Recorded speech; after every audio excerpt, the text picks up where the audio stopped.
Bonjour tout le monde, bienvenue dans les aventures de Fred au Japon. Aujourd'hui une vidéo spéciale car aujourd'hui nous allons fabriquer du miso. Allez, c'est parti. Alors la première étape pour le miso, c'est le koji. Le koji, c'est du riz fermenté. Ça a une saveur très sucrée. Là, on peut bien voir les moisissures. Des bonnes moisissures. Voilà. Il faut casser les petits grains. Il faut avoir un mélange bien sablé. Pour pouvoir mélanger ceci ensuite efficacement avec le reste des ingrédients. Ça veut dire le soja essentiellement.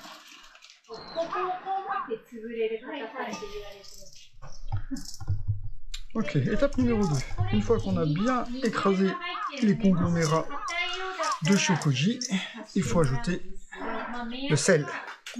Sel de mer japonais. Alors, je ne sais pas pourquoi au Japon le sel est très cher et la plupart du temps c'est du sel très raffiné. On n'a pas le bon sel, genre sel de Guérande comme en France, bien gris, bien minéralisé. Voilà. Donc maintenant il faut bien mélanger le koji avec le sel.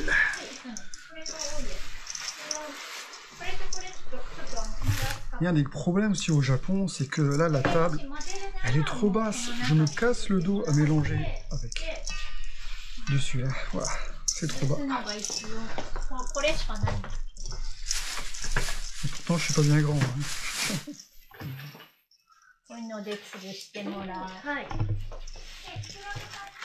Au début, le miso sera plutôt cette couleur jaune. Et avec la fermentation, il va devenir de plus en plus noir, en passant par des nuances de rouge. Et dans certaines régions du Japon, ils préfèrent justement le miso rouge. Et là où je suis, à Kumamoto, ils préfèrent le miso jaune, notamment pour les miso soupes. Donc le miso que je suis en train de faire aujourd'hui, on va essayer de le faire bien jaune. Alors, après, il faut faire de la purée avec les haricots de soja. Tout à la main, bien entendu. Voilà. Il faut avoir la pâte plus ou moins fine en fonction des goûts. Moi j'aime bien quand il reste quelques haricots encore à peu près intacts dedans. Pour bien marquer le côté fait main. Parce que le miso de supermarché est extra fin. Donc voilà, pour bien montrer que le mien il est fait main, ben, j'écrase pas complètement. Voilà. Ah.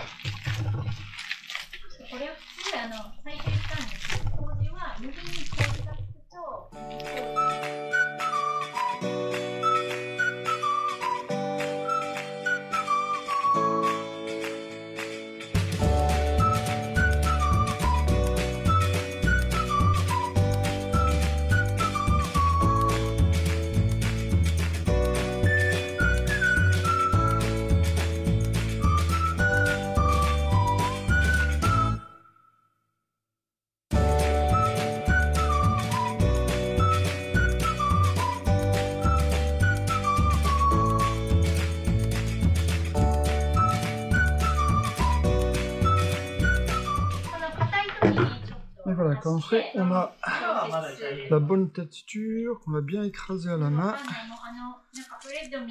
Oh.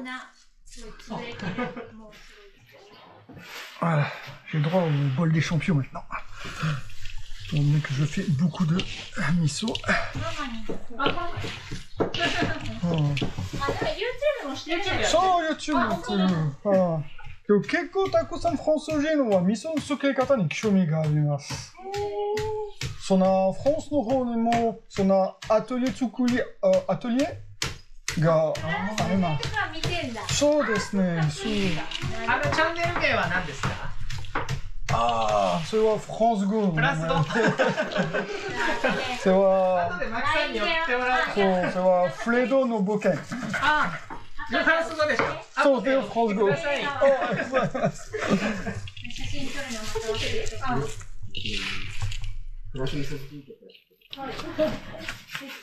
Ah, c'est vraiment marrant à faire le miso.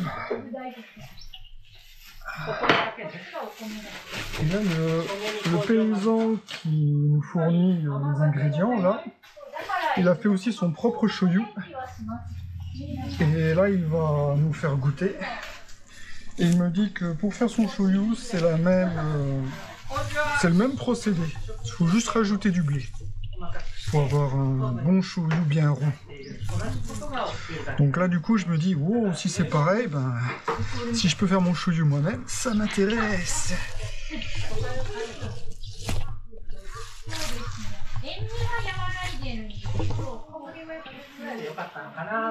Donc, si vous avez tous les ingrédients, et vous pouvez les trouver en France, hein, je sais qu'il y a des Japonais qui vivent en France, qui font le koji eux-mêmes. Vous pouvez faire du miso à la maison sans problème.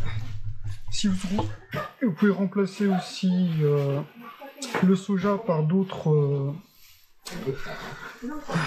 haricots.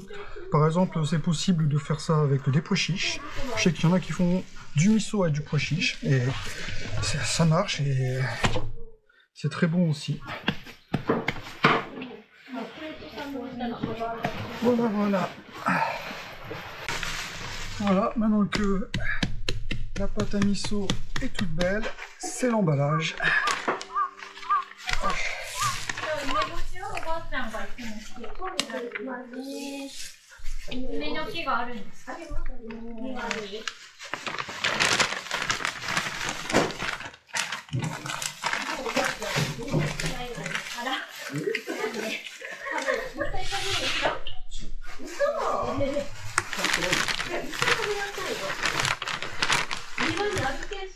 Alors, ce qui est super important quand on met le miso en ziploc ou dans n'importe quel contenant, c'est qu'il ne faut pas créer de bulles d'air. Les bulles d'air, potentiellement, ça peut faire ensuite des moisissures. Donc il faut bien le remplir.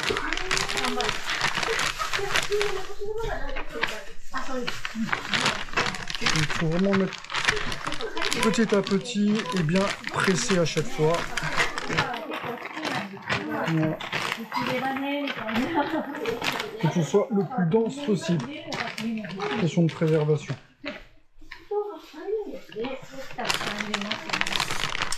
Après, pour la conservation, le miso, c'est comme le bon vin. Plus ça prend de l'âge, meilleur c'est. Mais il faut lui permettre justement de bien vieillir. Et donc, si vous avez une cave, ben forcément la cave, c'est le bon emplacement pour mettre votre miso. Et sinon, le frigo, mais pas tout de suite. Il faut d'abord laisser la pâte miso bien fermenter dans un milieu tempéré et surtout éloigné du soleil. Et une fois que votre pâte miso commence à sentir la fermentation, à ce moment-là, vous pouvez mettre au frigo.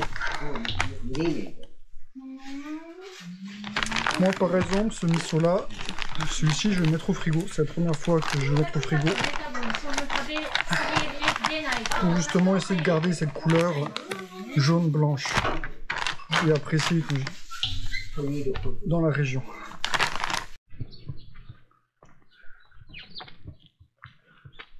Ah, et ben ça y est, le miso est emballé, est pesé, et dans la voiture. Oh là là, c'est magnifique. Le sol est tapissé de fleurs. Alors, est-ce que c'est ça le camélia? Hein, je crois que c'est des fleurs de camélia. Et notamment, c'est utilisé traditionnellement pour faire de l'huile. En soin du visage, il paraît que c'est super. C'est le printemps, c'est beau. Voilà. Donc là, c'est... Je fais un petit tour autour de l'atelier de miso. C'est la campagne sous les terres du paysan.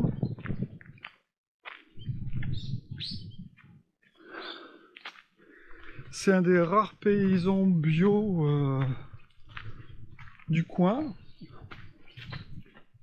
Et pour la petite histoire, c'est quand il est venu ici au tout début, il ne possédait rien du tout.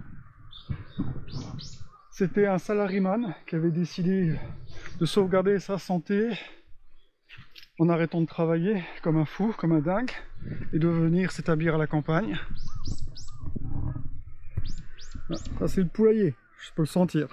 Ah, on voit un petit peu les poules aussi. Et donc au début,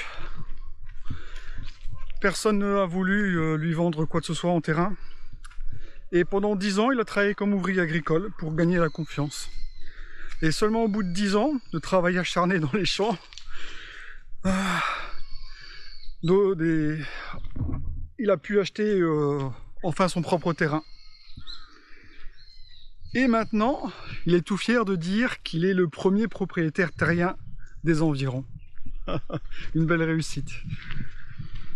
Et de surcroît, pour diversifier ses revenus, il a aussi un restaurant qu'il tient avec ses enfants. Et il a tout fabriqué lui-même. Les murs, le toit. Il dit, c'est vraiment le côté paysan où il doit optimiser ses coûts pour tout. Et même les toilettes du restaurant sont ensuite utilisées pour fabriquer de l'engrais pour ses champs. Donc il n'y a pas de perte. Oh, il y a un oiseau.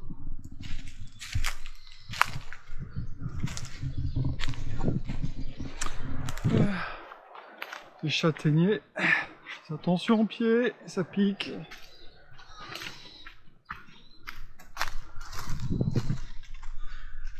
Ah.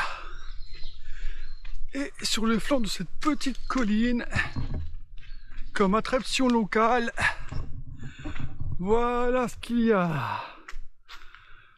Une balançoire de géant.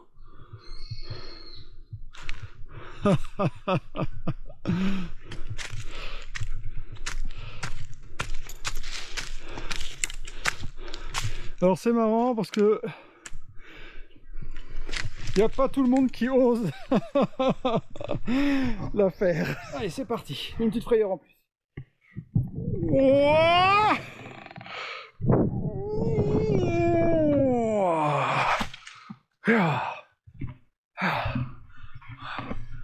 Allez, on la refait mais dans l'autre sens.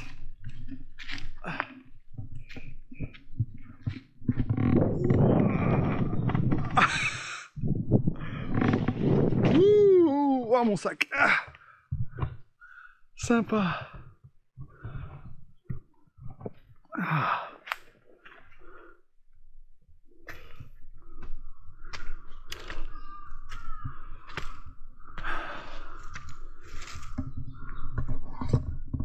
Donc voilà.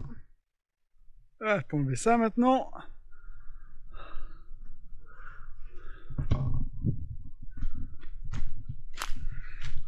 Je vais pouvoir rentrer à la maison, surveiller la fermentation de mon miso. Je ne sais pas encore quel nom je vais lui donner à celui-ci cette année. Et donc, je vous dis à bientôt pour de nouvelles aventures de Fred au Japon. Matane!